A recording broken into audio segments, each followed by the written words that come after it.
Fala, professor, tudo no jeito aí já? Eu tô a postos aqui. Beleza. Não, então, inicialmente gostaria de agradecer o senhor aí pela presença, tirar um tempinho aí, a gente sabe como é que o tempo da gente é corrido, para ajudar a gente aí, falar de um assunto tão importante e que vem tanto em voga aí, né? Eu acompanho o senhor lá no Instagram, eu vejo seus posts lá, Não e os, precisa te chamar de senhor, não, cara. Pelo amor de Deus, eu sou e bem os informal, resultados cara. são fantásticos, né? Obrigado. A SBOT aqui ficou parada por muito tempo e a gente reativou ela no final do ano passado.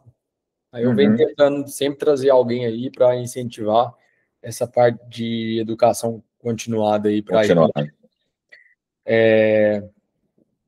Então, mais uma vez, obrigado pela presença aí. Fica à vontade para a aula. Pessoal, quem quiser fazer pergunta, ou deixa no chat, ou a gente faz no final para não interromper a lógica da aula. Tá, beleza. E aí também, sem formalidades, o que quiserem perguntar, se tiver alguma coisa fora do que foi mencionado, não tem problema algum, é totalmente de boa, sem nenhum grilo quanto a isso aí, tá, gente? Vamos lá. Deixa eu só compartilhar aqui a tela de novo, que eu parei de compartilhar.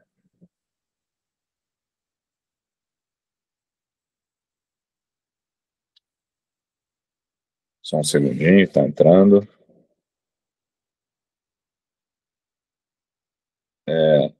Só alguém aí me afirma se está dando para ver os slides, se está Tá dando para aparecendo. ver sim, professor.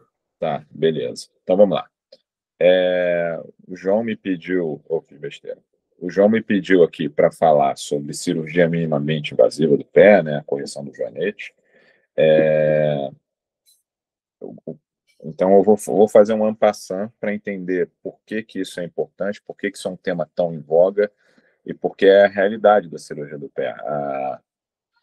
Sei lá, estou falando do Rio de Janeiro, não sei a realidade de outros locais, mas há, sei lá, 6, 7 anos atrás, que eu estava aqui no Rio, devia ser eu e mais um ou dois que cogitavam fazer cirurgia minimamente invasiva do pé.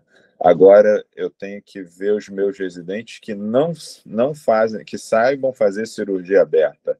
É uma mudança real de paradigma, como foi artroscopia de joelho, como foi artroscopia de ombro, foi a diferença para o pé muito grande, tá? E tem seus problemas ainda, não é uma coisa infalível, mas é muito marcante como num espaço muito curto de tempo, não tem uma década ainda, isso virou a realidade. Eu lembro, eu sempre cito isso em 2016, 17, mais ou menos, teve um congresso brasileiro de pé e um médico de Santos apresentou uns casos lá de joanete feito de forma minimamente invasiva. O cara foi escrachado publicamente, assim, deu pena. E eu não fazia minimamente invasiva na época ainda, e eu lembro até que assim, eu falei, pô, esse cara aí tá falando um monte de baboseira também, por isso que tá apanhando, né? E hoje em dia você vai num congresso de cirurgia, um congresso brasileiro de pé, 90% do. 90 é um exagero, mas 70% da temática envolve em algum sentido cirurgia minimamente invasiva. E a explicação é muito clara, tá? 10 anos atrás, você pegava um pé como esse e você fazia isso aqui para alinhar esse pé, tá? E aqui eu estou mostrando uma foto de um pé que deu tudo certo do ponto de vista clínico, que foi muito bem operado. Então, você tinha uma cirurgia agressiva, cortando em vários pontos o pé, com um pé como esse, um joanete que talvez fosse funcionar, um segundo dedo que ia ficar em riche, ele ia ficar reto como uma vareta e 100% duro, e todos os dedos laterais razoavelmente alinhados. Quando eu digo razoavelmente alinhados, eles iam ficar tortos para o paciente e para o ortopedista ele achar que estava bom o suficiente. Para uma realidade, a gente muda no seguinte sentido: Postando um negócio. a gente faz o mesmo pé, com pequenos furos, sem grande agressão e tem uma capacidade de alinhamento melhor, mais reprodutível. Isso é uma opinião, isso não é um dado científico e menos agressiva. Tá? O problema no início foi esse: as radiografias eram bizarras, literalmente. A gente não conseguia entender, do ponto de vista técnico, o que estava acontecendo com esse pé. A gente tinha uma mente, um mindset todo de medicina tradicional e da noite ao dia passou a ver radiografias assim, onde você fazia osteotomias de chevron para corrigir deformidades graves, né? Não era o conceito de época, o conceito sempre foi chevron é levinho, um joanete muito leve, no máximo um joanete moderado, tá? Com uma translação de no máximo 4 milímetros no metatarso. Você passou a transladar mais que 100% do metatarso, tá? Com osteotomias de metatarsos e falanges não fixadas, onde você buscava um alinhamento de eixo sem se preocupar tanto com a anatomia daquele membro. Esse foi um dos primeiros pés que eu operei, por isso que eu mostro esse raio-x, ou seja, era um pé grave, com joanete grave, com garra dos dedos, e você tinha uma radiografia não tão convidativa, os metatarsos com espaçamento, sem você conseguir entender muito bem alinhamento de metatarso, e você saía da cirurgia com o pé assim, mas clinicamente ele ficava muito bom, tá? Coisa que jamais seria pensada, às vezes, numa cirurgia aberta convencional, e com raio-x que, por incrível que pareça, por mais que todos os ossos estivessem desalinhados, por mais que você não tivesse um contato ósseo pleno, você consegue ter uma consolidação óssea plena. O que, a princípio, é meio assustador se você pensar do ponto de vista técnico, como é que isso aqui se transformava nisso aqui, com raio-x dessa forma, com o pé desse jeito, bem alinhado. Tá? O que foi visto ao longo dos anos, e talvez essa é a maior validação de uma técnica, é você conseguir comparar com técnicas já consagradas. Então, só uma meta-análise de 2022, ela analisou 22 trabalhos, onde ela comparava cirurgia minimamente invasiva com cirurgia aberta para joanete. É claro que vira um balaio de gato a situação das cirurgias minimamente invasivas, então não é a situação ideal, né? Você não consegue individualizar a técnica às vezes. Só 9 trabalhos era de MICA, né? Que é Minimally Invasive Chevron Aching Osteotomy, que é desse raio-x que eu te mostrei, que é a cirurgia mais feita hoje em dia. Mas o que esses trabalhos mostram em geral é compatibilidade de técnicas, ou comparabilidade, essa seria a palavra. Você consegue ter reduções angulares comparáveis em cirurgias abertas e fechadas. Tá? A diferença é que o tempo de internação, a invasibilidade das cirurgias minimamente invasivas, ela é muito menor. Tá? E isso repercute principalmente no curto prazo do paciente. O paciente tem menos dor e tem maior satisfação no curto prazo. Ele fica mais feliz, dói menos, ele tem uma reabilitação um pouco mais precoce. Então, tudo isso no curto, médio prazo tornam a cirurgia minimamente invasiva muito chamativa. Tá? Eu tenho um dado que eu acho sempre interessante falar. A gente é de um país latino onde a estética é muito importante, né? Mulheres, principalmente, que são os nossos principais pacientes em cirurgia de pé, eles se ligam muito na questão de cicatriz. Isso é uma coisa que não é avaliada, né? Estudos americanos, estudos europeus, eles meio que não dão muita bola para isso, né? O importante para eles é a, a redutibilidade ou a conclusão funcional de um pé. E isso no Brasil é muito importante, né? Nós somos Rio de Janeiro, então, que é uma cidade praiana, onde as pessoas se ligam muito em estética, né? No pé, principalmente, as pessoas ficam muito descalças, de sandália aberta. Então, a cicatriz é uma coisa que chama muita atenção do público feminino, principalmente. Então, isso torna a cirurgia minimamente invasiva muito, muito tentadora de se realizar, embora isso nunca havia um trabalho mostrando isso aí especificamente. Tá? A cirurgia começou com uma primeira geração. Tá? Essa primeira geração tem uma história mais antiga dos podiatras americanos na década de 50 e 60, mas grosseiramente a cirurgia minimamente invasiva moderna, vamos colocar assim, ela começou com Isham, que é um podiatra americano, ele não é ortopedista, e ele basicamente descreveu osteotomias metatarsais para você reduzir deformidade.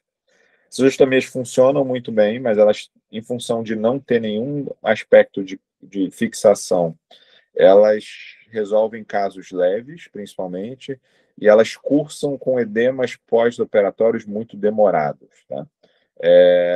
Pouca evidência em literatura, maioria dos trabalhos com nível de evidência baixo. Depois foi surgindo a segunda geração, que foi um aperfeiçoamento do Bosch dos anos 2000, O Giannini, também na Itália, final dos anos 80, início dos anos 90, descreveu cirurgias parecidas, que basicamente você começa a trabalhar junto com essas osteotomias, tentando ter algum material de fixação associado, no caso, fio de Kirchner.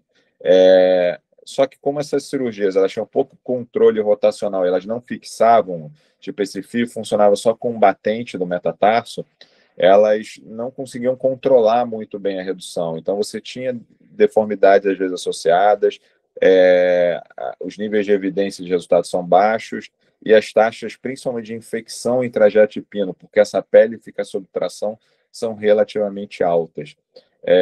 São procedimentos que a gente ainda utiliza em algumas circunstâncias, tanto essa primeira quanto essa segunda geração, mas cada vez vem diminuindo mais o uso delas em função da taxa de complicação relativamente alta.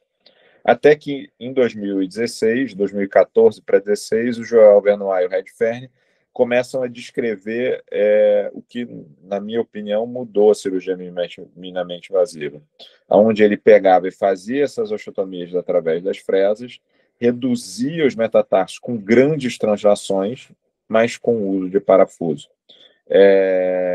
Essas técnicas elas são altamente reprodutíveis, e quando você compara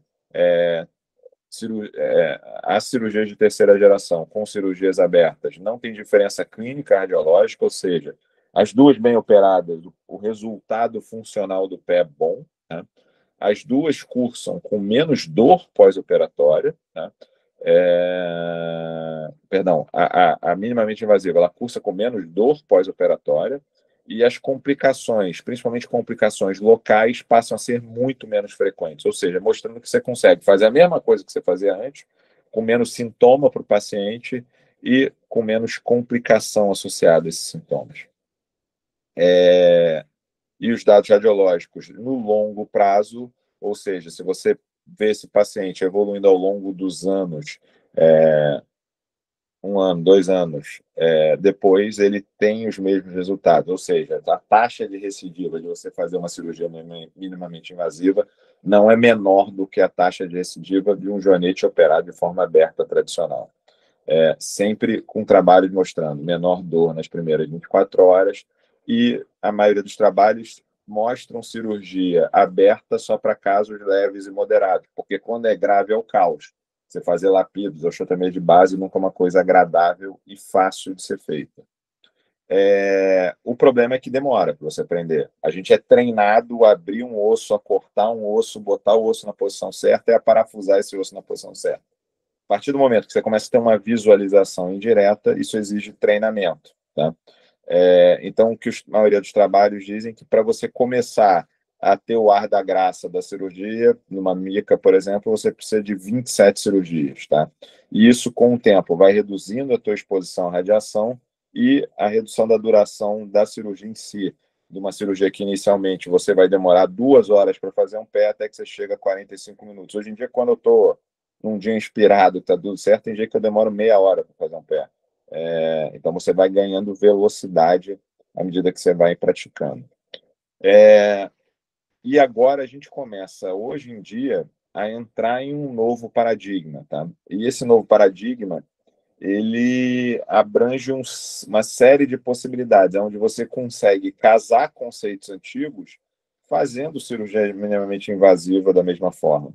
Então, passa a ser possível, por exemplo, em situações onde você tem um joanete com uma instabilidade com o metatarsal, em que você queira reduzir isso de alguma forma, você trabalhar de forma minimamente invasiva, usando fresas. Então, você pode ver, eu estou colocando uma fresa na articulação para limpar a articulação, limpar o espaço intermetatarsal e fazer uma artrodese do tipo de lapidos para fazer essa redução. Claro que são cirurgias mais difíceis de serem realizadas, a reprodutibilidade cai um pouco, porque tecnicamente é mais demandante. Eu nunca recomendaria alguém começar a curva cirúrgica da pessoa através de uma cirurgia de lapidos, porque ela é tecnicamente mais demandante, mas é totalmente possível, né, num pé grave como esse, com uma deformidade grave, onde você julga que tem instabilidade do metatarsal, você fazer um lapidos e com 3 furinhos, não sei se vocês conseguem perceber aqui na lateral, na face medial do pé, os furinhos por onde entraram os parafusos, ou seja, uma cirurgia isenta de complicação de parte mole grave, com um bom critério de redutibilidade e bom resultado normalmente. E, ao mesmo tempo, a gente começa a poder casar coisas, casar conceitos. Então, por exemplo, num pé absolutamente grave como esse, onde transladar a cabeça eu precisaria até mais que 100%, eu consigo, por exemplo, fazer duas ostomias no metatarsal, então isso é uma ostomia tripla, se olharem, tem uma osteotomia na cabeça para alinhar a articulação e uma osteotomia na base para trazer o espaço intermetatarsal para uma redução, e com um fio de Kirchner, que é um material extremamente barato, eu consigo reduzir e reproduzir um pé com uma qualidade boa, sem precisar de grande agressão, coisa que no passado, para você fazer um pé como esse, de forma aberta, você ia passar uma motosserra nesse pé sem ter muita... Essa cirurgia, então, que não tem fixação de parafuso, tem dia que eu faço em 20 minutos, 15, 20 minutos. É muito rápido, muito ágil e muito eficiente do ponto de vista técnico. Então, eu queria agradecer a vocês pela oportunidade, pelo convite do João. Eu acho que aqui o espaço é aberto, né, pelo que eu percebi, então fiquem bem à vontade, o que vocês quiserem perguntar, conversar, eu estou mais que à disposição.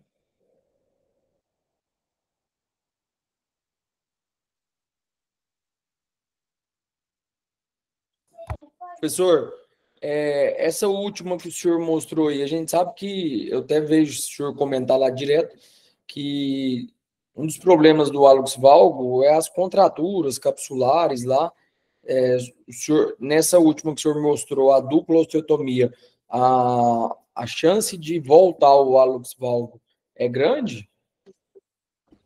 Cara, eu faço essa ostomia assim, deve ter mais ou menos uns 2 anos. Eu não tenho nenhum caso de recidiva até hoje quando faz dupla. O poder de correção dela é absurdo de verdade. E você trabalha em osso só. No máximo libera a estrutura adutora, como faria numa situação de liberação de partes moles ali, uma capsulotomia lateral e uma, e uma liberação de adutor.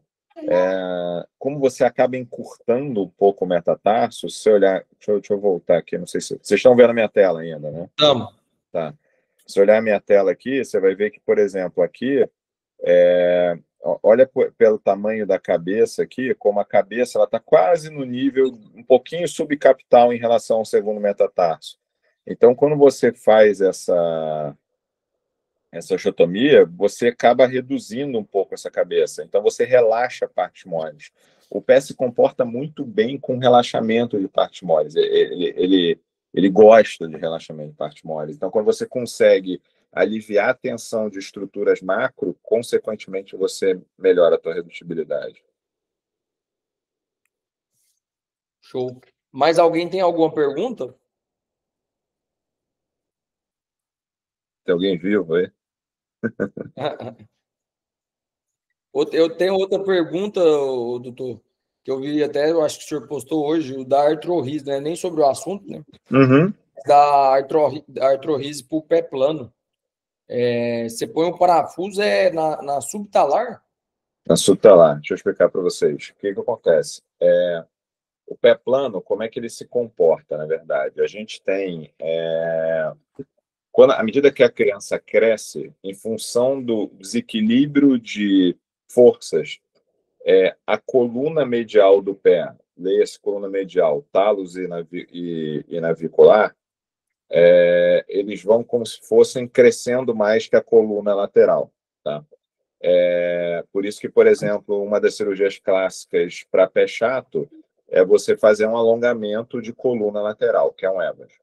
Na criança, quando você usa esse parafuso, que é um parafuso de interposição, você levanta o talos e tira a pressão da coluna medial e joga um pouco a pressão para a coluna lateral. Então, você reequilibra esse pé e ele passa a ter a possibilidade de crescer um pouco novamente. Então, a lógica da artrorrise seria uma cirurgia de remodelação. Ela não deve ser feita em adulto, tá? Não tem substrato técnico para ser feita em adulto, embora venha sendo feita à torta direito. Mas ela é uma cirurgia feita para você equilibrar melhor o pé e, teoricamente, o pé da criança se remodelar à medida que vai havendo um crescimento. É uma cirurgia que está meio na moda atualmente, porque ela é muito fácil de ser feita, mas ela não é isenta de riscos, entendeu? E nem de problemas. E não deve ser feita em adultos, a princípio, pelo menos. Eu não acredito que ela deve ser feita em adultos. É uma cirurgia que tem algum cabimento ser feita em criança. Mas a lógica dela é uma lógica de reequilíbrio, vamos dizer assim. Seria um parafuso de interferência mesmo ali. Ele é um parafuso de interferência. Ele não tá na articulação. Ele está embaixo do colo do talos e ele ergue o colo do talos em relação ao calcâneo. Certo, mas aí você fresa ou você só levanta e põe ele ali. Tem algumas variações de material de implantação, mas na verdade você usa um espaçador, literalmente. Você vai medindo o espaçador.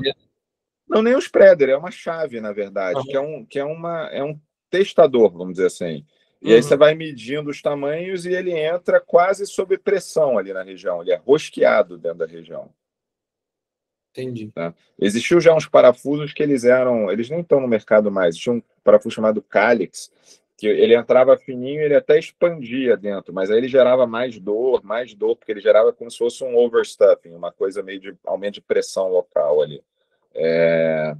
Mas ele é um parafuso de interposição. Tanto é que tem uns trabalhos meio secundários, assim, porque esses parafusos são caros, né?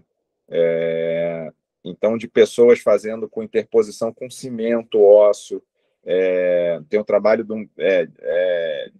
um mineiro muito grande fazendo com cimento ósseo. Existem trabalhos com parafuso de interferência comum, desses que se usam em joelho, porque, na verdade, ele é uma coisa de interposição. Essa cirurgia ela foi bolada há muitos anos atrás para tratamento de pé paralítico e era usado um bloco de enxerto, né? O Grice, que descreveu, você pegava um bloco de enxerto tricortical e interpunha na região.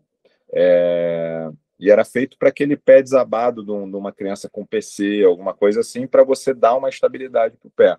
Depois, isso foi sendo extrapolado as indicações para pés planos flexíveis. Mas a lógica é diferente da lógica original, entendeu? E hoje tem alguma idade? O senhor preza por fazer a cirurgia aí? Eu não faço essa cirurgia em hipótese nenhuma se tiver esqueleto aberto, vamos dizer assim, tá? Então, isso é uma cirurgia para ser feita, se for feita, é para ser feita no pré-púbere, não pós-púbere. Entendi. Tá? Tem que lembrar que o pé termina de crescer muito rápido no ser humano, né? Ao contrário do resto do corpo. Então, uma menina em menarca, ela já está parando de crescer o pé. Então, não é a mesma lógica. Você fala assim, tem que estar em crescimento. Cresce até os 16, 17 anos, mas o pé para de crescer muito antes disso.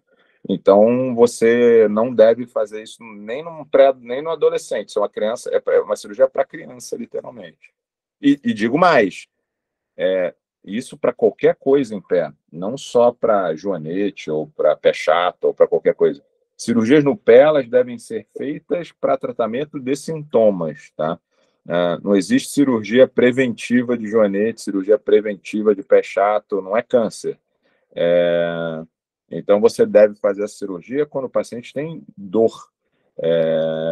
O que guia a indicação ou não de se realizar uma cirurgia no pé é a falha do tratamento conservador. Estou falando no sentido pleno, né, vamos dizer assim. Mas o motivo de cirurgia ou não é dor. Wagner levantou a mão aí, quer fazer alguma pergunta, Wagner? E André, tudo bem? É o Wagner Boa Vieira, noite, Belo Wagner. Horizonte, tudo bem? Tudo bem, vai. André, qual que é a sequência que você gosta de fazer nessa ossotomia em 3 planos lá? Você vem de distal para proximal para distal? Cara, normalmente, não, o primeiro passo, faz uma bunionectomia, eu resseco o búnio. Deixa eu ver se eu tenho um passo a passo aqui em foto. Peraí, Wagner. Beleza. Pede. Aí, às vezes, não tem toda... meu celular que é uma fonte infindável de foto inútil, mas aqui no iPad eu só jogo quando eu vou montar a aula, então, às vezes, não tem tudo. Assisti sua aula ontem de pé plano e eu concordo muito com o que você falou ontem, sabe, essa associação de Alves com o pé plano. Peguei, fiz uma revisão boa na literatura, li umas meta-análises, e realmente pé plano tem que pensar 200, bem, né? é, é bom de dar M, né? Mexer no que não precisa, né? Exatamente. Tá, então, enfim, é o que eu não tenho o passo a passo aqui exato. Se quiser também, Aham, se alguém quiser depois, eu compartilho pelo WhatsApp aqui. Mas grosseiramente é isso. Primeiro eu faço uma bunectomia, eu resseco o búnio, tá? uhum, Até para ganhar espaço ali medial. Aí eu ok, faço uma osteotomia tipo Riverdano, distal, tá? certo, Uma uhum. osteotomia distal no No primeiro colo, metatarso, no também. colo ali do Aham, metatarso, tá? É, Aí eu faço a capsulotomia lateral, tá? É, e depois, por último, eu faço a osteotomia do, da base do metatarso. beleza. Eu acho que eu consigo até achar isso aqui fácil. Espera aí. Uhum, Eu tenho passo a passo mais bonitinho aqui feito. E beleza. às vezes, ou não, adiciono um Aiken à situação, se eu julgar Uhum, necessário em algum sentido. Espera aí. Vou conseguir mostrar tudo aqui agora. Dá 2 segundos. beleza. Esse pé, às vezes, excessivamente aberto, você faz o deslocamento e, às vezes, você faz uma lateralização do metro também para fechar mesmo o metro, igual o chevron proximal que a gente fazia, deslocava bem ali. É a mesma lógica. Você, na verdade, Aham, você faz fechar o uma. pé, né? É, Uhum, espera aí, que eu acho que chegou aqui. Deixa eu ver se eu consigo abrir. Só um segundo. beleza.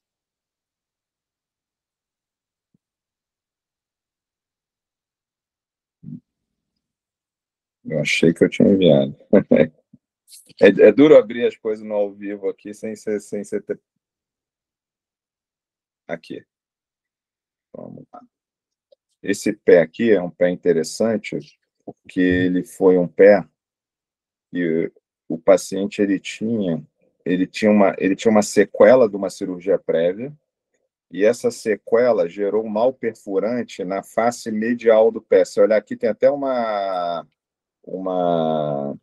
Uma lesão um- na pele, uma né? lesão na pele aqui. Era um mal Isso. perfurante no bunion em função de uma proeminência óssea que tinha no local. E aí eu fiquei, o pé dele era assim, tá? Assim que chegou para mim, ele nem tinha uma deformidade grave, mas eu fiquei mais ressabiado em botar parafuso nele em função do mal perfurante do que qualquer outra coisa, tá? Então, Uhum, a bunectomia ele já tinha feita, mas ele tinha um bico ali, você vê, bem na ponta da cabeça do metatarso. uhum, Então, eu ressequei primeiro passo, eu ressequei esse bico, tá? Aí aqui, fazendo o Riverdan, uhum. aí completando o Riverdan, aí feito o Riverdan. O Riverdan não é uma osteotomia de fácil visualização no intensificador, mas aí acredita em mim, estava feita aqui. Aí Uhum. eu faço um acesso aqui na face medial do primeiro metatarso e fiz a osteotomia da base do primeiro metatarso, tá? Aqui é a osteotomia da base Uhum. e aqui você vendo eu fechando a osteotomia, tá? Aí eu fiz um wake ainda, achei que tinha tensão, adicionei um wake Uhum. no local, tá? E eu passei um fio de Kirchner único para fixar isso aqui. O que é questionável seria se eu estou invadindo a cabeça, etc e tal, mas assim, eu não venho tendo problema fazendo assim. E aqui é o aspecto final, Com um Kirchner de 2 milímetros. um Kirchner de 2 milímetros, exatamente. Para Uhum. o primeiro método eu uso o Kirchner de 2 milímetros. Beleza. E é uma cirurgia extremamente barata de fazer, né, cara? Você não tem Tem essa nenhum. vantagem aí, né? Cara, e você faz. Isso aqui você faz em minutos, literalmente. É muito rápido de ser feito. Aí. Né? E com resultado clínico muito impressionante, assim. É, Eu vi seus casos você é. apresentando, espetacular demais. Então, o passo a passo seria mais ou menos esse. Excelente. Beleza. Show. Obrigado, André. O William, quer perguntar aí? Quero. Boa noite, professor. Meu nome é William, sou residente aqui do HGP, aqui do Tocantins. Tudo bem? Eu fiquei em dúvida aqui, porque Eu queria só entender. Então, você consegue fazer a técnica de McBride toda minimamente invasiva. Sim. Você substitui ela e não precisa abrir e faz tudo minimamente invasivo, é isso, né? Eu vou ser muito sincero, o McBride, mesmo quando eu fazia a cirurgia aberta, eu já não abria o espaço intermetatarsal, eu ia por dentro da articulação e eu liberava o adutor e fazia uma capsulotomia, às vezes por dentro da articulação. É claro que você corta, você não tem um corte, fazendo isso, você não tem um corte, você não corta a estrutura de uma forma tão assim, polida, vamos colocar dessa forma. Você acaba cortando meio às cegas o que está ali. Então, você libera a cápsula e você acaba liberando o adutor sem uma coisa aberta, como você faria no McBride, onde você consegue individualizar o tendão e visualizar o tendão. Mas é a forma que foi descrita para a cirurgia minimamente invasiva. Você enfia um bisturi ali e corta. Basicamente seria isso. Show, valeu. É isso aí. José Ronaldo levantou a mão. Boa noite, doutor André. Boa noite a todos.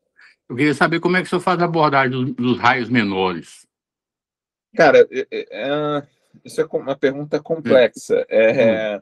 Por que é complexa? Porque no passado, sei lá, há 3, 4 anos atrás, eu era meio cego, eu fazia as coisas meio que intuitivamente e saía cortando metatarso e esparadrapava tudo, etc e tal. E vou ser muito sincero, cara, na maioria das vezes dava super certo, tá? Não tinha grandes problemas. Se você cuidasse bem do curativo, de uma forma geral, acontecia como esse caso que eu te mostrei aqui, que eu fiz um DMMO, os metatarsos se alinharam minimamente, clinicamente ficou bem razoável o pé, enfim, ficou digno, né? Só que, com o tempo, a gente vai vendo que os casos que complicam são muito ruins, entendeu? Dessas cirurgias. Então, aí é complicado porque é uma coisa que eu bolei, então não tem um respaldo científico, mas hoje em dia o que eu faço é isso aqui, ó, vou mostrar para vocês. Embora eu tenha um certo receio de mostrar isso, porque não é uma coisa descrita, é uma coisa que eu da minha cabeça eu fiz e assim venho fazendo nos últimos tempos, tá? Mas basicamente o que eu faço é isso aqui. Isso aqui é de uma outra aula de complicação de cirurgias minimamente invasivas, mas grosseiramente o que eu faço é isso aqui, ó. Então, se você olhar esse pé aqui, ó, é um pé, comparando o pé direito com o lado esquerdo com o direito, né? É um joanete de moderado para grave, se você medir a angulação, e a pessoa tinha uma alteração de forma metatarsal, com metatarsalgia e tinha um joanete. Então, por exemplo, esse pé, eu corri, até uma anestesista daqui do Rio, esse pé dessa paciente, eu corrigi o hálux valgo através de uma mica, e em vez de eu sair quebrando tudo que é metatarso, eu faço uma DMMO, tá? Do único metatarso que eu quero mexer no caso, se eu quisesse mexer em 2, eu mexeria em 2, mas fixando com fio intramedular, que não é um fio fácil de se passar, diga-se de passagem, é um fio chato de se passar, mas eu melhoro o pós-operatório, eu controlo o quanto esse osso desvia, eu evito desvios excessivos e agressivos, e eu melhoro o pós-operatório desse paciente. Então, é uma forma que eu não vi descrito isso em nenhum lugar, foi eu que pensei e é a forma que hoje em dia eu faço isso. Então, basicamente, cada vez mais eu trabalho com fixação com fios, tá? Eu cada vez menos deixo o pé a esmo, até porque eu não sou de uma clínica grande, eu tenho um consultório privado meu, e eu que faço os curativos de todos os pacientes, então, quando eu trabalho com fixação e dependo menos da qualidade do curativo, eu consigo agilizar processos, em algum sentido. Então, cada vez mais eu faço dessa forma, entendeu? Obrigado.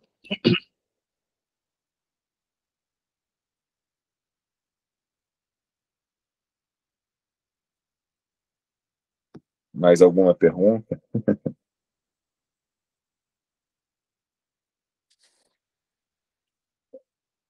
Acho que seu áudio não veio, João. Valeu, Wagner. Mais alguém quer perguntar alguma coisa aí para o doutor André? Eu posso perguntar mais uma? Fique à vontade. O André, essa eu estou meio isolado, porque assim, era um meio mito, né? Quando a gente fazia a fatídica whale, Você fazia no segundo, tinha que obrigatoriamente ir no terceiro. Fazendo isolado mesmo, travando assim, você não tem tido transferência, não. E outra coisa, eu tenho visto os colegas gostando muito da DICMO, da intraarticular. Então, Assim, que eu não tenho experiência de fazer intraarticular é, osteotomia, sabe? eu Porque já eu fiz, acho que vai dar rigidez, não tenho cara, experiência, não eu sei. já fiz algumas DICMOS, nenhuma ficou Né? rígida, tá? Aham, Só que ela tem, quando é que, assim, o que que acontece? Por que que eu faço isolada assim e não faço o terceiro? Porque eu estou controlando ali através de um fio, tá? Se você ok. olhar esse fio, qual é a malandragem aqui? A malandragem é o seguinte: se você Uhum, olhar esse fio, eu passei o fio da ponta do dedo lá e eu fui até a base do meta, tá? Para não deixar ah, esse meta afundar. Ele tá espetado ali em algum sentido. Então, meu controlou o grau, tamanho certinho, né? exatamente. Então, meu grau de controle nisso aí é muito Uhum, grande, tá? E você vê que o que encurtou é exatamente o que eu pressionei ali na osteotomia. Você vê que eu fiz um corte enviesado, eu não preciso ter tanto aham, cuidado com o formato de corte. Só que eu certo. saio de. Com isso eu mato. Isso aí, o que me inspirou isso aí, por incrível que pareça, foi o Sanhudo. Por Ah, causa eu, do eu seguinte. fiz muito negócio dele também. É, porque a lógica da cirurgia do Sanhudo é genial. Ele trabalha no eixo do dedo, então ele evita floating Aham, e não muda o eixo do lumbrical. Então, qual isso. foi a minha lógica? Mas eu tenho críticas a essa do Sanhudo. Primeiro que eu acho que é uma cirurgia agressiva, depois você deixa uma síntese perdida dentro do metatarso. Não me Ah, agrada isso. eu tive que tirar um, me É, deu um trabalho danado. Imagino. Então, qual a lógica? Eu falei, eu vou casar as ideias com o fio de Kirchner que eu puxo, que não tem problema nenhum, eu Ah, puxo no final. quanto, É, quanto tempo você deixa, em cara, média? 4 semanas. Deixo 4 semanas. 4 semanas e Beleza. tiro. Aham. Então, você vê que eu consigo controlar absurdamente a forma metatarsal aqui Ah, ficou é, excelente. e sem dificuldade, entendeu? E com 4 semanas, você não está com isso 100% colado, mas você já tem calo ali suficiente para não dar problema. Agora, a DICMO, é, essa situação, estou dizendo minha conduta hoje em dia, é muito mais para uma situação onde eu quero relaxar, além de ter uma alteração de forma, eu quero corrigir uma deformidade de grande monta, ou seja, é aquele dedo que já está trepando um em cima do outro, está difícil reduzir, eu quero encurtar um pouco esse metatarso para relaxar partes moles.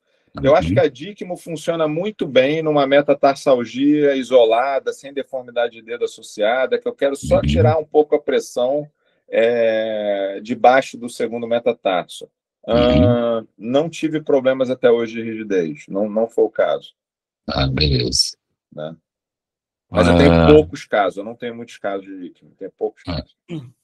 E essa osteotomia oblíqua sua, o domo, né? Você prefere medial para lateral ou lateral para medial? Você não tem. Eu prefiro dessa forma e te explico por quê. Aham. O que que acontece? A minha crítica é que, se eu fizer dessa forma, se Uhum. porventura, vamos dizer assim, eu tiver que tirar esse fio ou não consolidar, a Uhum. sensação que eu sempre tive é o seguinte: a cabeça do metatarso na mica, ele acaba empurrando esse metatarso para a lateral e acaba tendo um desvio dos raios todos para a lateral. Quando eu Uhum. faço assim, eu meio que crio um batente de anticisalhamento ali. Então, eu evito que empurre demais a cabeça desse metatarso para o lado. Então, é Ah, muito ok. mais para minha segurança do que para qualquer coisa. Quando eu comecei a fazer também, eu fui meio entusiasmado com DMMO. Aí Ah, eu fazia segundo, terceiro, quarto. Aí eu vi que você freou bem, isso aí eu também freiei muito, sabe? porque dá E, problema. e outra coisa que eu fazia primeiro DMMO e depois eu fazia a translação do hálux. Aí que desviava tudo. É. Aí você faz, quando você vai fazer, se tiver que fazer segundo e terceiro, você faz o hálux primeiro, o primeiro meta, se for mica. Depois DMMO ou você não preocupa com isso? Não, faço primeiro o Alux, depois o DMMO. Ah, beleza. Então, estou no bom caminho, beleza. Obrigado, André. Nada. Mais alguma pergunta aí, galera? André, muito obrigado aí pela presença. Eu que agradeço, cara, que vocês tiverem. Estou à disposição em rede social, em hospital aqui, os hospitais que eu trabalho, de portas abertas, vocês são mais que bem-vindos. Estou mais que à disposição para ajudar quem quiser aí, portas abertas de verdade. É fácil me achar em rede social, é fácil achar meus contatos. O senhor responde, o senhor topou dar essa aula, foi pelo Instagram. Eu abordei lá no Instagram, você me respondeu e deu certo. Tudo certo. Obrigado aí pela atenção. Grande abraço, muito obrigado pela oportunidade, eu estou à disposição de vocês. Obrigado, André. Valeu. Boa noite. Tchau, gente. Boa noite.